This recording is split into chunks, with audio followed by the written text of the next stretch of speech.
محمد یا رب صلی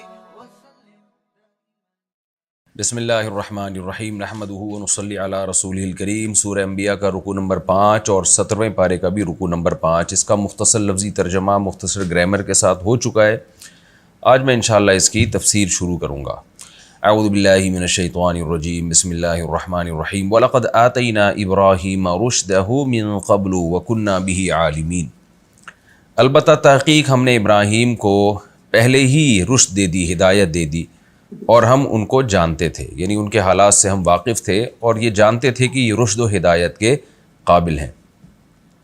یہ سورہ انبیاء ہے، اس میں انبیاء کے واقعات مختصراً لیکن بہت سارے انبیاء کے واقعات کا تذکرہ ہوا، تو اب یہاں سے انبیاء کے واقعات کا تذکرہ شروع ہو رہا ہے۔ آپ کو معلوم ہے اس سے پہلے والے رکوع میں اللہ نے مختصراً حضرت موسیٰ علیہ السلام اور ہارون علیہ السلام کا تذکرہ کیا تھا، اب یہاں پر ابراہیم علیہ السلام کا تذکرہ ہو رہا ہے۔ اذ قال لأبیہ وقومہ، اس وقت کو یاد کرو جب ابراہیم نے اپنے والد اور اپنی قوم سے کہا، انا وجدنا ما هذه التماثیل التي انتم لها عاکفون، یہ کیسی تصویریں ہیں جن کے سامنے تم جھکے رہتے ہو۔ تمثال تصویر کو کہتے ہیں، تو بت پرست آپ کو معلوم ہے کچھ بھی تصویر بنا کے اس کے سامنے ادب اور تعظیم سے کھڑے بھی رہتے ہیں، بعض دفعہ اس کی عبادت کی نیت سے اس کے سامنے بیٹھے بھی رہتے ہیں۔ ابراہیم علیہ السلام کو تعجب ہوتا تھا، یہ کس طرح کی حرکتیں تم کرتے ہو؟ قالوا وجدنا آباءنا، گمراہ لوگوں کے پاس ایک ہی جواب ہوتا ہے، وہی جواب ابراہیم علیہ السلام کی قوم نے دیا کہ ہم نے اپنے باپ دادا کو لہا عابدین، ان کی عبادت کرتے ہوئے پایا ہے۔ کوئی لاجک کی بات تو ہوتی نہیں مشرک کے پاس، بھائی ہمارے بڑے جو ہے وہ غلط نہیں ہو سکتے، ہم نے اپنے باپ دادا کو اسی طرح کرتے دیکھا ہے۔ ابراہیم علیہ السلام نے فرمایا، قال لقد کنتم، تحقیق تم بھی، وآباؤکم، اور تمہارے باپ دادا بھی، فی ضلال مبین، کھلی ہوئی گمراہی میں تھے۔ ضلال کا معنی گمراہی، کھلی ہوئی کا مطلب یہ کہ ایسی گمراہی نہیں ہے جس پہ ڈیبیٹ کر کے بحث کر کے اس کو صغرے کبرے میں لائیں دلائل کے اور ثابت کریں، یہ اتنی واضح گمراہی ہے جس کی کوئی لاجک بنتی نہیں ہے۔ جب ابراہیم علیہ السلام کی قوم نے دیکھا بھئی اتنے کانفیڈنس کے ساتھ آج تک کسی نے ہمارے بتوں پہ رد نہیں کیا، تو یہ ہماری ہی قوم میں پیدا ہونے والا ایک شخص جس کا والد بت فروش ہے، بت بناتا بھی ہے، بتوں کو بیچتا بھی ہے، وہ اتنے کانفیڈنٹلی اس طرح کیسے رد کر رہا ہے؟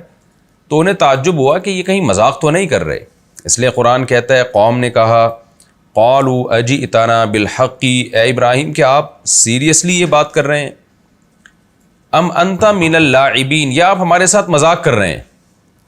تو ابراہیم علیہ السلام نے جواب میں فرمایا، قال بل ربکم رب السماوات والارض، بلکہ تمہارا رب، یعنی یہ رب نہیں ہے تمہارے، بلکہ تمہارا رب اصل میں وہ ہے جو آسمانوں کا اور زمین کا رب ہے، الذی فطرہن، جس نے ان آسمانوں اور زمین کو بنایا، جو کریٹر ہے، جو خالق ہے، بنانے والا ہے، عبادت کے لائق وہ ہے۔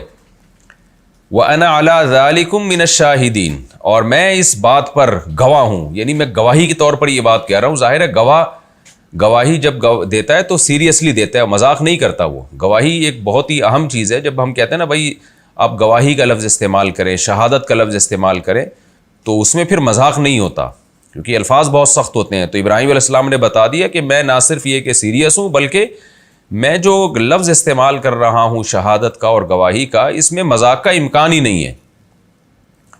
وَتَاللَّهِ لَأَكِيدَنَّ أَصْنَامَكُمْ، اور اللہ کی قسم میں تمہارے بتوں کی گت بناؤں گا، ان کے ساتھ بری تدبیر کروں گا۔ یہ ابراہیم علیہ السلام نے دل میں کہا۔ بعد ان تولوا مدبرین، بعد اس کے کہ تم یہاں پیٹ پھیر کے جاؤ گے، یعنی تم کہیں بھی جب جاؤ گے میں وہ وقت کا انتظار کر رہا ہوں۔ تو میں نے زبان سے تو ان بتوں کی نفی کر دی، بہت ہی کانفیڈنس کے ساتھ، اعتماد کے ساتھ، تاکہ تم سوچنے پر مجبور ہو، لیکن دل میں ابراہیم علیہ السلام نے سوچا میں ان بتوں کی گت بناؤں گا، ان کے ساتھ عملاً وہ کام کروں گا کہ ان کے دلوں سے بت پرستی کی محبت نکل جائے جب یہ کسی وقت جائیں گے۔ چلے گئے وہ، قرآن میں دوسری جگہ پر ہے، یہ مختلف جگہوں پر یہ واقعہ آیا ہے۔ بہرحال کسی کام سے وہ جب ان کا کوئی میلے ٹھیلے کا دن تھا، گئے ابراہیم علیہ السلام نے ایک بہانہ کیا کہ میں بیمار ہوں۔ قرآن کہتا ہے فَجَعَلَهُمْ جُذَاذًا، ان بتوں کو لے کے توڑ پھوڑ شروع کر دی۔ إِلَّا كَبِيرًا لَهُمْ، جو سب سے بڑا بت تھا اسے کچھ نہیں کہا۔ اور اس کے کندھے میں کلہاڑا لٹکا دیا، جیسے اس نے یہ سارے کام کیے. لعلہم الیہ یرجعون، تاکہ لوگ، یا تو اس کا مطلب یہ ہو سکتا ہے کہ الیہ یرجعون، اس بڑے بت کی طرف لوٹیں، یعنی دیکھنے میں کہ یہ یہی کر سکتا ہے اور کون کر سکتا ہے.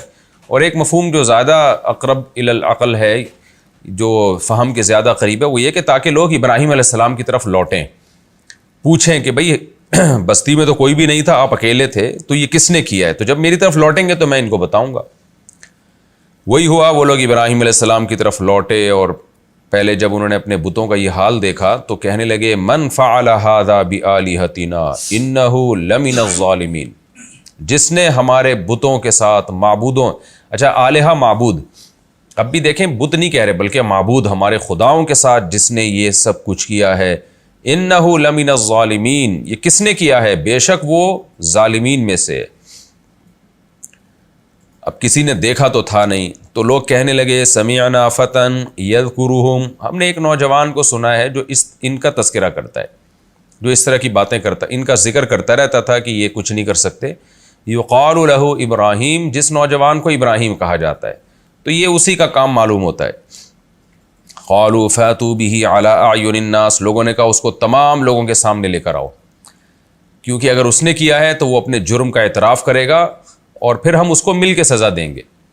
ظاہر ہے کسی کے سامنے اعتراف کرے، کسی کے سامنے اعتراف نہ کرے تو پھر ہم سزا دیں گے تو لوگوں کو اعتراض ہو سکتا ہے، قبائل کی جنگ چھڑ سکتی ہے، اس لیے سب کے سامنے اعتراف کرے. لعلہم یشہدون، تاکہ لوگ اپنی آنکھوں سے دیکھیں، مشاہدہ کریں. قالوا اانت فعلت ھذا بآلہتنا یا ابراہیم، وہ کہنے لگے کہ کیا تو نے کیا ہے یہ سب کچھ ہمارے معبودوں کے ساتھ اے ابراہیم؟ قال، ابراہیم علیہ السلام نے فرمایا بل فعلہ کبیرہم ھذا، نہیں میں نے نہیں کیا، یہ ان کے جو بڑا ہے نا، ھذا یہ والا جس کے کندھے میں کلاڑ لٹکایا ہوا تھا، اس کی طرف اشارہ کیا، کبیرہم ھذا، یہ جو بڑا ہے، فعلہ اس نے کیا یہ سارا کام. فاسألوہم، ان سب سے پوچھو، ان کانوا ینطقون، اگر یہ بول سکتے ہیں، اگر یہ بول سکتے ہیں تو بتا دیں گے اس نے کیا. ظاہر ہے یہ تو ایک طرح سے اعتراف تھا کہ میں نے کیا ہے، کیونکہ اگر حضرت ابراہیم نے نہ کیا ہوتا تو وہ کہتے میں نے نہیں کیا ہے نا، یہ تو نہیں کہتے کہ اس بڑے نے کیا ہے. تو ابراہیم علیہ السلام تو چاہ رہے تھے ان کو یہ بتانا. فرجعوا الی انفسہم، قرآن کہتا ہے ایک لمحے کے لیے سب اپنے دل کی طرف لوٹے، دل میں سوچنے لگے. فقالوا انکم انتم الظالمون، تم لوگ واقعی بڑے ظالم ہو، کیسی حماقت والے کام کر رہے ہو کہ یہ تو کر ہی نہیں سکتا، یعنی جو بڑا بت ہے یہ کیسے کرے گا، اور یہ نالائقوں نے اپنے آپ کو بچایا کیوں نہیں، تو تم ایسے لوگوں کی عبادت کر کے واقعی بڑے ظالم ہو. لیکن کیا ہوا؟ ثم نکسوا علی رؤوسہم، دوبارہ سر ان کا ندامت سے جھکا اور کہنے لگے لقد علمت ما ہؤلاء ینطقون، اے ابراہیم تجھے پتہ ہے یہ لوگ بول نہیں سکتے، تو ہمیں کیوں کہہ رہا ہے کہ یہ بڑے والے بت سے پوچھو، یہ بیچارہ کیا بتائے گا، تو چپ کھڑا ہوا ہے، جب سے ہم نے بنایا اس وقت سے چپ ہے یہ، اور یہ بھی ویسے ہی ہیں. تو حضرت ابراہیم کو موقع مل گیا. قال افتعبدون من دون اللہ ما لا ينفعکم شیئا ولا یضرکم، تو کیا تم اللہ کو چھوڑ کر ایسے معبودوں کی عبادت کرتے ہو جو نہ تمہیں فائدہ پہنچا سکتے ہیں، جو نہ تمہیں نقصان پہنچا سکتے ہیں. اف لکم، تف ہے، افسوس ہے تمہارے اوپر، ولما تعبدون من دون اللہ، اور ان معبودوں پر بھی جن کو تم اللہ کو چھوڑ کے پوجتے ہو. اصل میں تو شیطان کو پوچھتے تھے نا، تو تم پہ بھی تف اور شیطان پہ بھی تف ہے، تم سب پہ افسوس ہے. اور ظاہری اگر ہم ان بتوں کو ہی مراد لیں تو ان پر بھی افسوس ہے کہ کیسے عاجز ہیں، کچھ بھی نہیں کر سکتے. تو ان پر تو ان کے عاجز ہونے پر افسوس ہے کہ بالکل کچھ کرنے کی ان میں طاقت ہی نہیں ہے، اپنا دفاع بھی نہیں کر سکتے. اور تم پر افسوس اس بات کا ہے کہ تم ایسوں کی پوجا کرتے ہو. افلا تعقلون، تو کیا تم عقل سے کام نہیں لیتے؟ کیسا بہترین طریقہ دیکھیں ابراہیم علیہ السلام نے تبلیغ کا اختیار کیا. اسے کہتے ہیں کہ یعنی حکمت کے ساتھ تبلیغ، کہ پریکٹیکلی کوئی کام کر کے دکھانا. جیسے موسیٰ علیہ السلام نے جب سامری جادوگر نے بچھڑا بنایا نا اور بنی اسرائیل بچھڑے کی عبادت کرنے لگے، تو موسیٰ علیہ السلام نے صرف یہ نہیں بتایا کہ تم نے غلط کیا ہے، بلکہ بنی اسرائیل کے سامنے بچھڑے کو جلا کے اس کے ذروں کو بکھیر کے آگ میں جلا کے دریا میں بہا دیا. یعنی ان کے جو معبود تھا نا اس کا حشر نشر کر دیا، تاکہ لوگوں کے دلوں سے اس بچڑے کی محبت نکل جائے، عقیدت نکل جائے۔ جیسے میں بار بار کہتا ہوں نا، یہ جو روحانی عامل ہیں ان کی عقیدت محبت جب تک لوگوں کے دلوں سے نہیں نکلے گی، جب تک آپ بار بار کھلے عام ان کی نفی نہیں کریں گے۔ ورنہ گھروں میں خواتین برباد ہو رہی ہیں تعویذ گنڈوں میں پڑھ کے، زندگیاں برباد کر رہے ہیں لوگ اپنی۔ تو جس چیز کی کوئی دلیل نہیں ہوتی نا، اس کی محبت نکالنے کے لیے صرف ایک دفعہ رد کر دینا کافی نہیں ہوتا۔ لاشعوری طور پر شیطان کیا کر رہا ہوتا ہے، اس کی عقیدت محبت دلوں میں ڈال دیتا ہے۔ تو جو لوگ بھی کسی جاہل پیر کو مانتے ہیں یا جاہل عاملوں کے پاس جاتے ہیں، خاص طور پہ خواتین، تو ان کے دلوں سے اتنی جلدی عقیدت نکلتی نہیں ہے، تو بار بار زبان سے نفی کروانی پڑتی ہے کہ بھئی یہ جاہل لوگ ہیں، ان کے پاس کچھ بھی نہیں ہے۔ ورنہ میں نے بڑے بڑے گھر تباہ ہوتے ہوئے دیکھے، بڑے اچھے اچھے سمجھدار لوگوں کو برباد ہوتے ہوئے دیکھا ہے۔ تو یہ ضروری ہے کہ اس کی نفرت دل سے نکالی جائے۔ تو ابراہیم علیہ السلام نے ایسا ہی کیا کہ دیکھ لو یہ کیسے ٹیڑے میڑے ہو گئے ہیں اور کچھ بھی نہیں کر سکتے۔ قوم کو غصہ آ گیا کہ بھئی یہ کیسی، انہوں نے تو بالکل ہی حدود کو کراس کیا ہے۔ تو قوم جواب میں کہنے لگی قالوا حرقوہ، جلا ڈالو ابراہیم کو، وانصروا آلہتکم، اور مدد کرو اپنے معبودوں کی، بچاؤ ان کو، ورنہ یہ ایک جو مسٹنڈا ایک اکیلا جو رہ گیا ہے، کل ایسا نہ ہو کہ اس کی بھی گت بنا دیں، تو ہم تو خدا لیس ہو جائیں گے۔ سارے ہمارے جو معبود ہیں وہ کوئی ٹنڈا کوئی لنجا، یہ تو سارے برباد ہو جائیں گے ہمارے معبود، تو اپنے معبودوں کو بچانا ہے تو یہ کام کرو۔ اب خود ایسی ایسی باتیں کہہ کے نا ان کا ضمیر خود ہی ملامت کر رہا تھا کہ یہ خدا کا کام ہوتا ہے بچانا، نہ یہ کہ ہمارا کام ہے خدا کو بچانا۔ ان کنتم فاعلین، اگر تم کچھ کرنا چاہتے ہو۔ قلنا یا نار کونی، ہم نے کہا اے آگ، کونی ہو جا، بردن و سلامن، ٹھنڈی اور سلامتی والی۔ سلامتی کا لفظ اس لیے بنایا اللہ تعالیٰ لے کر آئے کہ ایسی ٹھنڈک نہ ہو جس سے نقصان ہو، یعنی ٹھنڈک ہو لیکن سلامتی والی، علی ابراہیم، ابراہیم پر۔ اب یہ بھی معجزہ اللہ تعالیٰ نے ابراہیم علیہ السلام کا اس قوم کو دکھایا کہ اللہ نے ابراہیم علیہ السلام کو آگ میں جلنے سے بچا لیا۔ اس کے باوجود بھی بدبخت لوگ ایمان نہیں لے کر آئے، سوائے اس کے کہ حضرت سارہ جو ابراہیم علیہ السلام کی زوجہ تھیں وہ ایمان لے کر آئیں، اور لوط علیہ السلام جو ابراہیم علیہ السلام کے بھانجے تھے وہ ایمان لے کر آئے۔ یہ دو افراد ایمان لائے ہیں، تو اللہ نے حضرت ابراہیم علیہ السلام کو حکم دیا کہ آپ ان دونوں کو لے کر ارض شام کی طرف ہجرت کر جائیں۔ تو حضرت ابراہیم علیہ السلام پھر وہاں سے ہجرت کر گئے۔ یہ جو علاقہ جس میں ابراہیم علیہ السلام کو آگ میں ڈالا گیا، یہ شام اور ترکی کے بارڈر پہ، مفسرین کہتے ہیں کہ شام اور ترکی کے بارڈر کے قریب ہے یہ علاقہ۔ تو وہاں سے پھر ابراہیم علیہ السلام شام کی طرف چلے گئے، بیت المقدس کی طرف چلے گئے۔ وَأَرَادُوا بِهِ كَيْدًا، اللہ فرماتے ہیں انہوں نے ارادہ کیا ابراہیم علیہ السلام کے ساتھ بری تدبیر کا، فَجَعَلْنَاهُمُ الْأَخْسَرِينَ، ہم نے انہی کو خسارے والا بنا دیا، یعنی ان کو اس تقدیر میں ناکام بنا دی، اس تدبیر میں ناکام بنا دیا۔ ابراہیم علیہ السلام پھر یہاں سے جب ہجرت کر کے گئے ہیں تو حدیث میں آتا ہے، صحیح بخاری کی حدیث ہے کہ حضرت ابراہیم علیہ السلام جب جا رہے تھے تو راستے میں ایک بادشاہ تھا جو کیا کرتا تھا کہ کسی کے ساتھ بھی کوئی خوبصورت عورت ہوتی تو اس عورت پہ قبضہ کر کے اس کے شوہر کو قتل کروا دیا کرتا تھا۔ تو حضرت ابراہیم علیہ السلام حضرت سارہ کے ساتھ جب ہجرت کرتے ہوئے جا رہے تھے تو بادشاہ کو کہیں مخبری ہوئی، لوگوں نے بتایا کہ بہت خوبصورت عورت ہے یعنی ابراہیم علیہ السلام کے ساتھ۔ تو بادشاہ نے حضرت سارہ کو بلوایا، تو ابراہیم علیہ السلام اور حضرت سارہ کو بلوایا۔ حدیث میں آتا ہے کہ ابراہیم علیہ السلام سے پوچھا گیا کہ یہ کون ہے۔ حضرت ابراہیم نے پہلے حضرت سارہ کو بتا دیا تھا کہ میں تمہیں یوں کہوں گا کہ یہ میری بہن ہے۔ وجہ اس کی ہے کہ اس کو یہ بتا دیا جاتا نا شوہر ہے تو وہ فوراً قتل کر دیتا، کیونکہ بادشاہ کی عادت تھی کہ کوئی بھی خوبصورت عورت ہوتی تو سب سے پہلے پتہ چلاتا اس کا شوہر کون ہے اور اس کو قتل کر دیتا۔ تو ابراہیم علیہ السلام نے حضرت سارہ سے کہا کہ اس وقت روئے زمین پر میرے اور تمہارے سوا کوئی مسلمان نہیں ہے، یعنی اس وقت روئے زمین سے مراد یعنی حضرت لوط علیہ السلام تھے، لیکن وہ تو دور تھے۔ حضرت ابراہیم علیہ السلام نے پہلے سے سمجھا دیا کہ تم کہہ دینا کہ یہ میرے بھائی ہیں، مراد دینی بھائی، اسلامی رشتے کے لحاظ سے، یعنی دونوں توحید پرست ہیں، اس لحاظ سے بھائی ہیں اور اس لحاظ سے بہن ہیں، تاکہ جان بچ جائے۔ اور رہا مسئلہ کہ حضرت سارہ کی عزت پہ وہ ہاتھ نہ ڈالے، تو وہ اس کے لیے دوسرا انتظام کیا۔ ظاہر ہے بادشاہ تھا، طاقتور تھا، تو حضرت سارہ نے اس کو بددعا دی، جس کی وجہ سے وہ حضرت سارہ کے قریب نہ آ سکا۔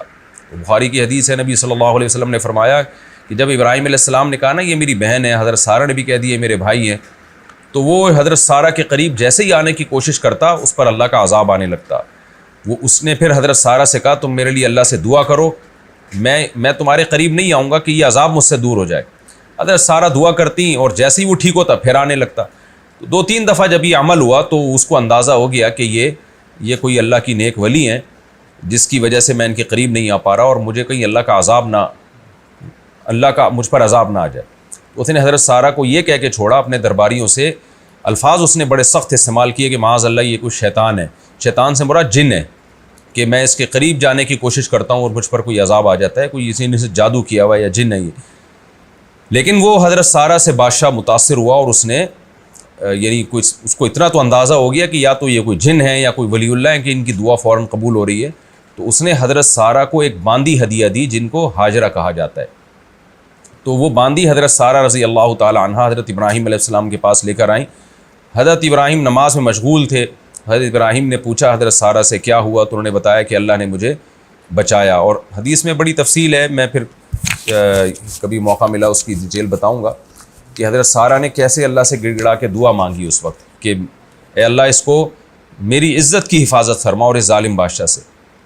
تو حضرت سارہ کی اللہ نے حفاظت فرمائی اور حضرت حاجرہ ان کو باندی کے طور پہ ملی۔ تو حضرت سارہ نے پھر وہ باندی یعنی حضرت حاجرہ حضرت ابراہیم علیہ السلام کو ہبہ کر دی، گفٹ کر دی۔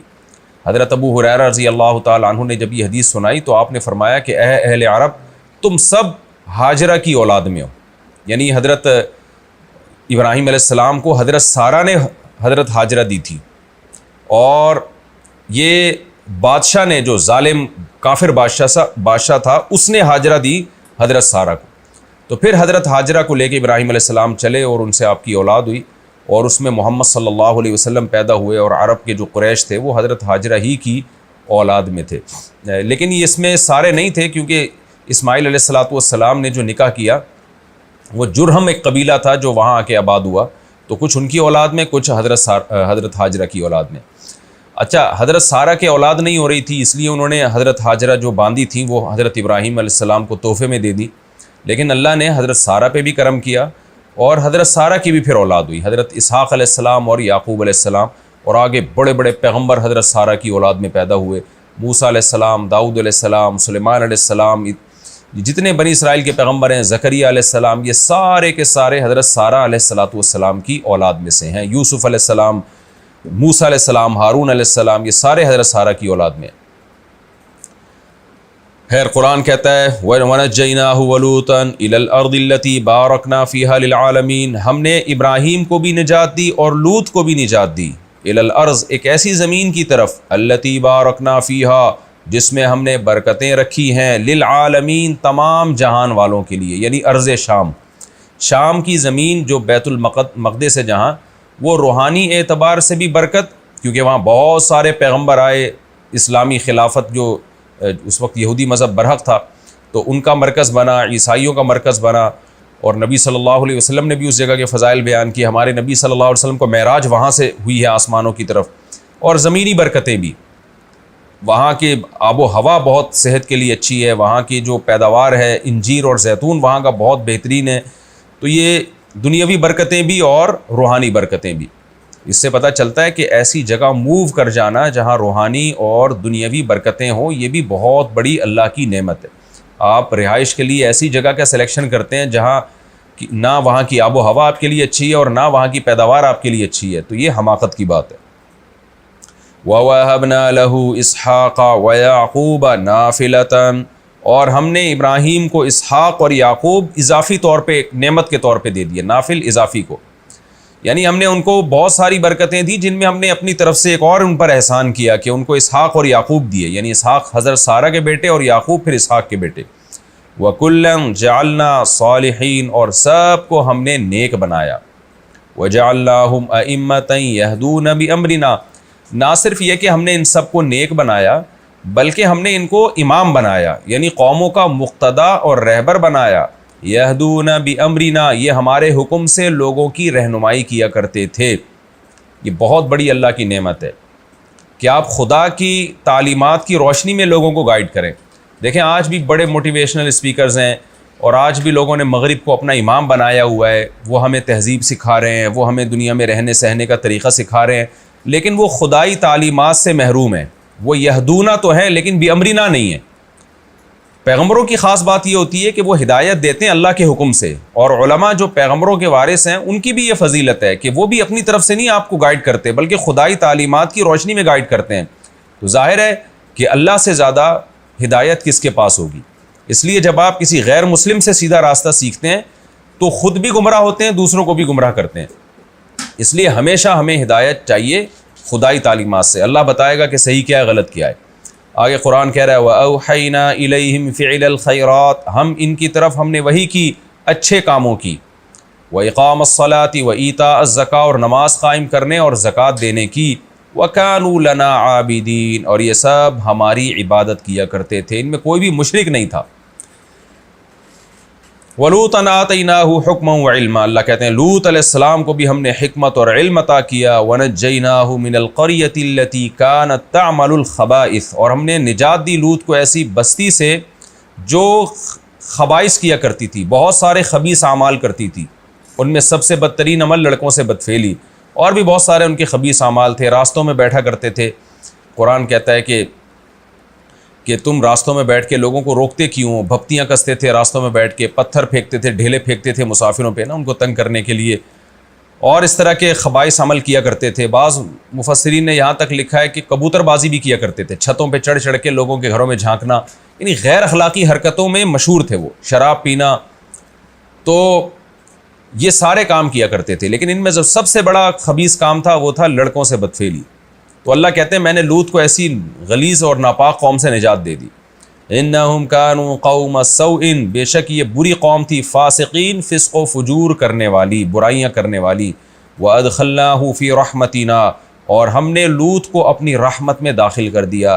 انہ من الصالحین، بے شک نوح نیک لوگوں میں سے تھے۔ یہ جی ہمارا رکوع یہاں بھی کمپلیٹ ہو گیا۔ اس میں بھی ہمیں وہی اسباق ملتے ہیں کہ انبیاء نے، جو نیک لوگ ہیں انجام بہرحال انہی کا اچھا ہوتا ہے۔ پوری قوم بھی اگر شرک میں مبتلا ہو جائے تو بھی شرک قابل معافی نہیں ہے، جیسے ابراہیم علیہ السلام کی پوری قوم مبتلا ہو گئی تھی۔ اور ایک بات یہ بھی کہ ابراہیم علیہ السلام نے اللہ کے لیے ہجرت کی، خاندان چھوڑا، تو اللہ نے ابراہیم علیہ السلام کو آلٹرنیٹ اولاد دے دی، اچھی بیویاں دے دی، سارہ علیہ السلام، ہاجرہ علیہ السلام۔ اور اس سے بھی پتہ چلتا ہے کہ سارہ علیہ السلام کی قربانی تھی نا کہ اپنی باندی اپنے شوہر کو گفٹ کر دینا تاکہ ان کی اولاد ہو جائے، لیکن اس کی برکت سے اللہ نے حضرت سارہ کو بھی اولاد دی، اور عام اولاد نہیں بلکہ پیغمبر دیے۔ تو بڑی قربانیاں تھیں اس پورے گھرانے کی، حضرت سارہ کی بھی۔ پھر اللہ نے حضرت ہاجرہ سے بہت بڑی قربانی لی کہ ابراہیم علیہ السلام کو کہا اپنی جو ہے ہاجرہ کو وہاں مکہ میں چھوڑ کے آ جاؤ، تو اس کی قربانی کے بدلے میں اللہ نے اسماعیل علیہ السلام پیدا کیے۔ ان تمام باتوں سے پتہ چلتا ہے بھائی اللہ تعالیٰ ہم سے قربانی مانگتے ہیں، مال کی قربانی، جان کی قربانی، خواہشات کی قربانی۔ جو قربانی دے گا اللہ اسے نوازے گا، مقتدا اور رہبر بنائے گا، اور جو قربانی نہیں دے گا اسے کچھ بھی نہیں ملے گا۔ آج ہم دین اور مذہب پہ چلنا چاہتے ہیں لیکن اپنا قربانی نہیں دینا چاہتے ہم کسی بھی چیز کی۔ ہم کہتے ہیں سارے دنیا کے مسائل بھی ہمارے حل ہو جائیں، دنیا ہمیں پوری بھرپور طریقے سے ملے، انجوائے کریں، پھر جو اضافی کچھ فالتو میں کچھ بچتا ہے پیسہ آخر میں، تو چلو حج کر کے آ جاتے ہیں، یا کبھی ٹائم پاس نہیں ہو رہا تو چلو جی جمعے کی نماز پڑھ کے آ جاتے ہیں۔ تو اللہ تعالیٰ قربانی کا جذبہ جب تک نہیں ہوگا تو اللہ تعالیٰ انسان کو نوازتے نہیں۔ آگے چلتے ہیں جی ہم اگلے رکوع کی طرف۔ اب میں شروع کر رہا ہوں سورہ انبیاء کا رکوع نمبر 6 اور 17ویں پارے کا بھی رکوع نمبر 6۔ حسب معمول مختصر لفظی ترجمہ ہوگا مختصر گرامر کے ساتھ، پھر اگر وقت بچا تو انشاءاللہ ہم اس کی تفسیر بھی شروع کریں گے۔ بسم اللہ الرحمن الرحیم۔ وَنُوحًا إِذْ نَادَى مِن قَبْلُ، اور نوح کا بھی تذکرہ کیجئے جب اس نے ہمیں پکارا پہلے سے۔ پہلے کا مطلب ابراہیم کے واقعے سے بھی پہلے، کیونکہ ابھی پیچھے ابراہیم علیہ السلام کا واقعہ گزرا نا، تو اللہ نے کہا من قبل، اس سے بھی پہلے ہمیں پکارا۔ فاستجبنا لہ، ہم نے نوح کی پکار کو قبول کیا۔ فنجیناہ، ہم نے نوح کو نجات دی، واہلہ، اور اس کے گھر والوں کو بھی، من الکرب العظیم، بہت بڑی تکلیف سے۔ کرب اردو میں بھی استعمال ہوتا ہے کہ بھئی بڑی کرب و اذیت سے میں گزر رہا ہوں، بڑے کرب و اذیت سے گزر رہا ہوں، تو کرب تکلیف، بہت بڑی تکلیف سے ہم نے نوح کو نجات دی۔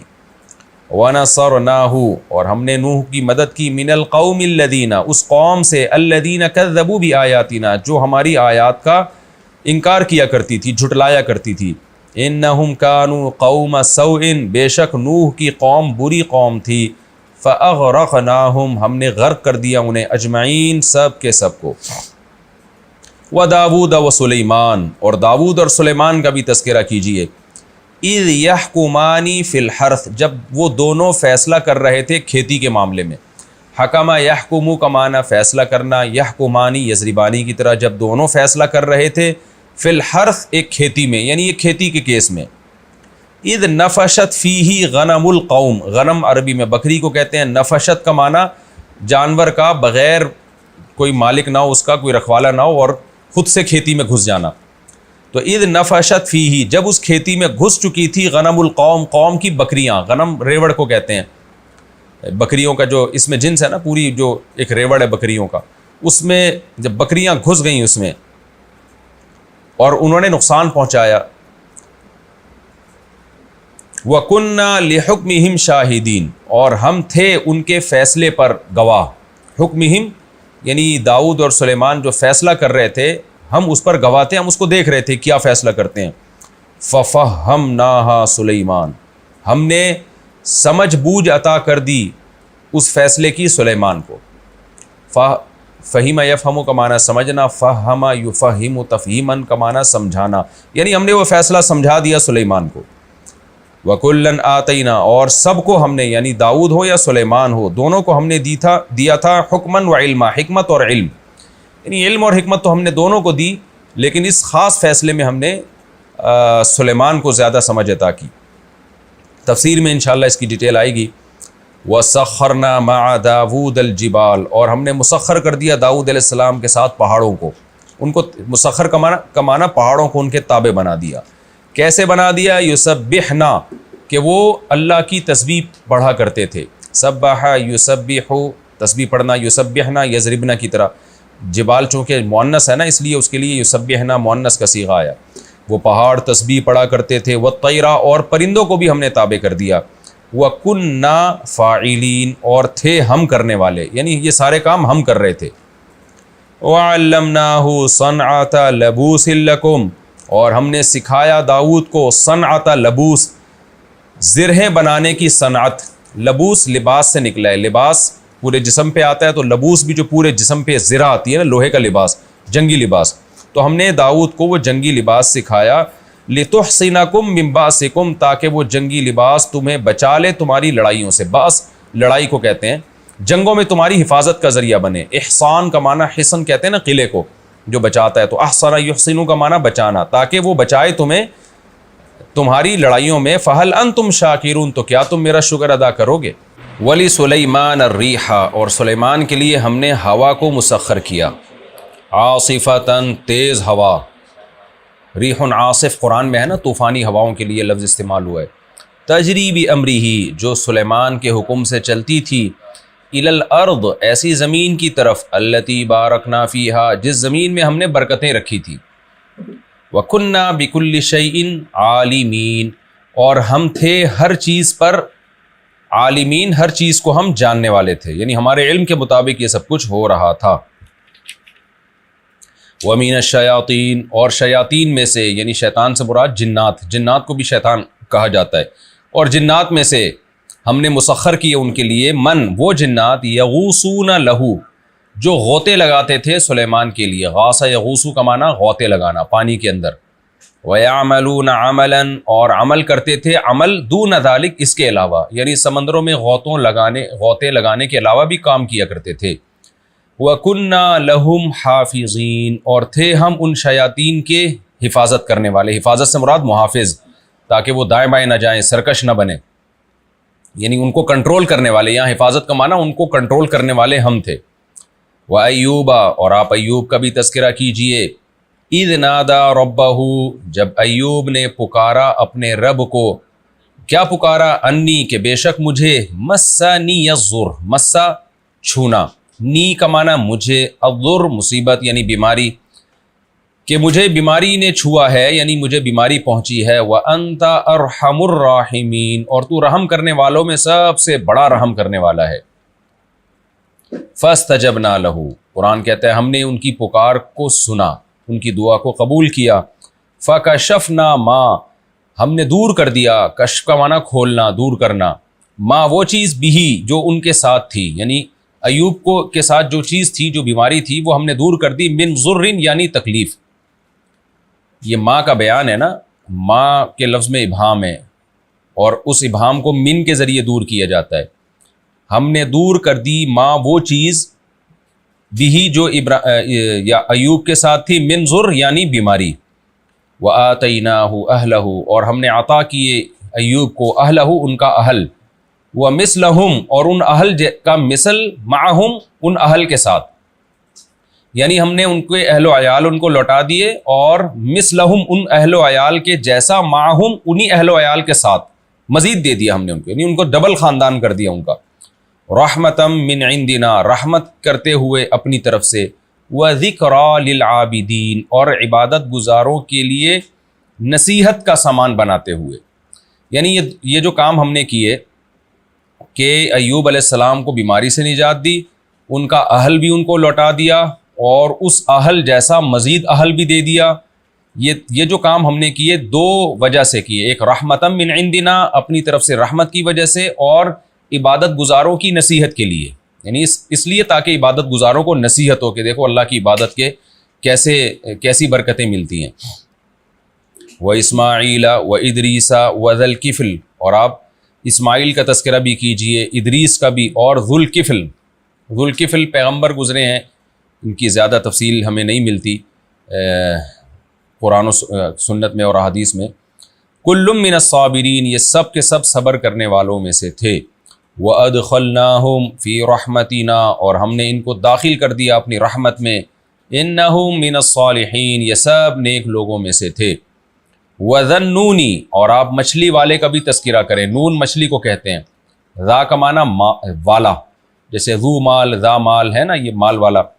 وَذَنُّونِ اور مچھلی والے کا بھی تذکرہ کیجئے. إِذْ ذَهَبَ جب وہ گیا، مغاضباً غضبناک ہوتے ہوئے، یعنی اپنی قوم پر ان کو غصہ آیا اور غضبناک ہو کے وہ نکلے.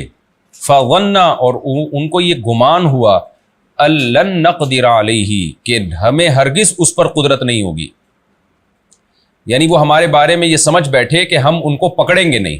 دیکھیں یہاں قدرت کا معنی یہ ہے جب کسی کو کسی پر قدرت ہوتی ہے نا تو وہ غلطی پہ پکڑ لیتا ہے اس کو.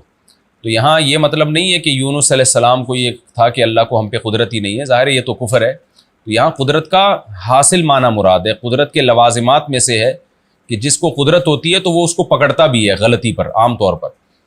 تو کیا ترجمہ ہوگا کہ مچھلی والے کو یہ گمان ہوا کہ ہمیں مچھلی والے پر قدرت ہی نہیں ہے، یعنی گویا ہم مچھلی والے کو کچھ بھی نہیں کہیں گے، پکڑیں گے ہی نہیں اس کو. تفسیر میں اس کی ڈیٹیل بتاؤں گا انشاءاللہ.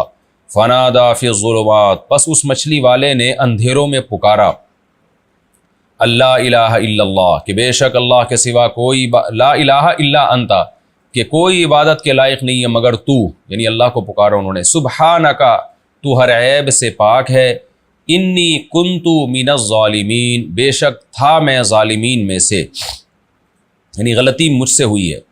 فاستجبنا لہ ہم نے ان کی پکار کو قبول کیا. ونجیناہ من الغم اور ہم نے نجات دی یونس کو غم سے. وکذالک ننجی المؤمنین اور اسی طرح ہم ایمان والوں کو نجات دیا کرتے ہیں. وزکریا اور زکریا کا تذکرہ بھی کیجئے. اذ نادا ربہ جب اس نے اپنے رب کو پکارا. ربی اصل میں تھا ربی اے میرے رب، لا تذرنی فردن نہ چھوڑ مجھ کو اکیلا. وذر یذرو کئی بار یہ لفظ آ چکا ہے چھوڑنا. لا تذرنی مت چھوڑ تو مجھ کو، فردن فرد اکیلے کو کہتے ہیں ایک فرد آیا ہے کہ دو افراد ہیں. وَأَنْتَ خَيْرُ الْوَارِثِينَ اور تو سب سے بہترین وارث ہے، وارثوں میں سب سے بہترین وارث تو ہے. فَاسْتَجَبْنَا لَهُ ہم نے زکریا کی پکار کو قبول کیا. وَوَهَبْنَا لَهُ یحییٰ اور ہم نے عطا کیا زکریا کو یحییٰ، ہبہ کیا، گفٹ میں دیا. وَأَصْلَحْنَا لَهُ اور ہم نے اصلاح کر دی زکریا کے لیے زوجہ ان کی زوجہ کی. یہ زوج کا لفظ عربی میں شوہر پر بھی اس کا اطلاق ہوتا ہے اور بیوی پر بھی، لیکن زوجہ یہ صرف بیوی کو کہا جاتا ہے. ہم نے ان کی زوجہ کو درست کر دیا، یعنی ان کی بیماری بانجھ پنے کی دور کر دی. انہم کانوا بے شک یہ لوگ تھے، یعنی زکریا اور ان کی زوجہ اور یہ جو خاندان تھا زکریا علیہ السلام کا، یسارعون فی الخیرات نیکیوں میں ایک دوسرے سے آگے بڑھتے تھے. سرعت کہتے ہیں جلدی کرنا. سارع یسارع مسارعتن، ایک دوسرے کے مقابلے میں جلدی کرنا. میں نے بتایا نا گرامر میں کہ باب مفعلہ جب آتا ہے تو اس میں مقابلہ ہو جاتا ہے، یعنی ایک دوسرے سے بڑھ چڑھ کر نیکی میں پہل کیا کرتا تھا یہ خاندان. وَيَدْعُونَنَا، اور ہمیں پکارا کرتے تھے رغباً، رغبت کے ساتھ، وَرَهْبًا، اور خوف کے ساتھ، یعنی جہنم کا خوف اور جنت کی امید. خوف اور امید کے ساتھ ہمیں پکارتے تھے. وَكَانُوا لَنَا خَاشِعِينَ، اور تھے یہ ہم سے ڈرنے والے. والتی، اور اس کا بھی تذکرہ کیجئے. الذی مذکر کے لیے استعمال ہوتا ہے اور اللتی مؤنث کے لیے. اس کا بھی تذکرہ کیجئے. احصنت فرجہا، جس نے اپنی شرمگاہ کی حفاظت کی. احسان حفاظت کرنا، کئی بار یہ لفظ آ چکا ہے، یعنی حرام سے بچایا. ایسے نہیں جیسے یہودی تانا دیتے ہیں کہ معاذ اللہ زنا کیا، نہ اللہ کہتے ہیں اس کا بھی تذکرہ کیجئے جس نے اپنی شرمگاہ کی حفاظت کی. فنفخنا فیہا، پھر ہم نے اس عورت میں یعنی مریم میں پھونکا من روحنا، اپنی روح کو. مراد عیسیٰ علیہ السلام ہے جن کو روح اللہ کہا جاتا ہے. اپنی روح سے ہم نے ان میں پھونکا. وجعلناہا، اور ہم نے اس کو بنایا. وابنہا، اور اس کے بیٹے کو بھی. ابن تھا، الف سائلنٹ ہو گیا. وابنہا، ہم نے اس مریم کو اور اس کے بیٹے کو بنا دیا. آیۃ للعالمین، تمام جہان والوں کے لیے ایک نشانی. ان ہذہ امتکم، بے شک یہ سب کے سب، یہ جو تذکرہ پیچھے ہوا ہے، یہ امتکم تمہاری امت ہے. امتً واحدۃ، ایک امت، یعنی یہ سب کے سب پیغمبر جتنے بھی گزرے ہیں یہ سب اصل میں ایک امت ہے. یعنی چونکہ توحید میں سب مشترک ہیں، مسائل میں احکام میں تو اختلاف تھا، لیکن توحید میں سب کا ایک عقیدہ بیسک کہ خدا ایک ہے اور اسی کی مان کے چلنے میں خیر ہے اور اسی سے کو پکارا جائے گا. تو اس لیے اللہ نے کہا یہ سب ایک امت ہے. وَأَنَا رَبُّكُمْ، اور میں تمہارا رب ہوں. فَاعْبُدُونِ، اصل میں تھا فَاعْبُدُونِی، عبادت کرو تم سب میری، یا کو حذف کر دیا. فَاعْبُدُونِ، تم سب میری عبادت کرو، میں تمہارا رب ہوں. وَتَقَطَّعُوا أَمْرَهُمْ، لیکن لوگوں نے اپنے معاملے میں ٹکڑے ٹکڑے ہو گئے. یعنی فی امرہم، تقطعوا کا معنی ٹوٹ گئے، یعنی ایک تو ہوتا ہے نا قطع کا معنی کاٹنا، تقطع ایسے ٹکڑے ٹکڑے ہو گئے لوگ. یعنی امت تو ایک ہی تھی، تمام پیغمبروں کی ایک ہی راستہ تھا، لیکن لوگوں نے کیا کیا؟ وَتَقَطَّعُوا أَمْرَهُمْ بَيْنَهُمْ، آپس میں اپنے معاملے میں ٹکڑے ٹکڑے ہو گئے، 20 قسم کے مذاہب ایجاد کر لیے. لیکن اللہ فرماتے ہیں کُلٌّ إِلَيْنَا رَاجِعُونَ، سب نے ہماری ہی طرف لوٹ کر آنا ہے. یہ جی لفظی ترجمہ ہو گیا اس رکوع کا. وقت ہمارا چونکہ کمپلیٹ ہو چکا ہے تو اگلے ایپیسوڈ میں انشاءاللہ میں اس رکوع کی تفسیر بیان کروں گا. تو ہم اگلے ایپیسوڈ میں انشاءاللہ سورہ انبیاء کا رکوع نمبر 6 اور 17ویں پارے کا بھی رکوع نمبر 6، اس کی تفسیر ہم شروع کریں گے. اللہ تعالی ہمیں سمجھنے کی اور عمل کی توفیق عطا فرمائے. وما علینا الا البلاغ.